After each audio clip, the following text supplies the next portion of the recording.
बंधुगण जो मैंने एडमिशन करने को चाहूले 24-26 बैच रे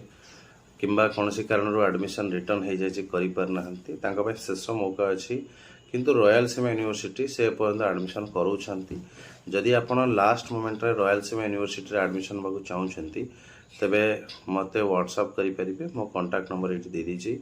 व्हाट्सएप करेंगे आउ एडमिशन करेंगे फीस अराउंड 80,000 रहिबो दुईटा सेमिस्टर किंतु रॉयल सीमा यूनिवर्सिटी नॉर्मली तार प्रोसेस टिके स्लो लगे बट चीप रेट रोचे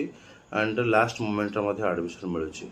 बट टिके मैनेजमेंट तार स्लो अन्य यूनिवर्सिटी तुलन में सहीटा गोटे ही नेगेटिव पॉइंट बट बाकी सब दृष्टिकोण भल सर्टिफिकेट वैलिड यूनिवर्सिटी आमर इक्विवेलेंट अच्छी सबकि परफेक्ट अच्छी बट एडमिशन एपर्यंत चली लेट्रे से एडमिशन सारती सो जदि 24-26 बैच नवाक चाहते तेज जोगाजोग करेंगे। Thank you so much.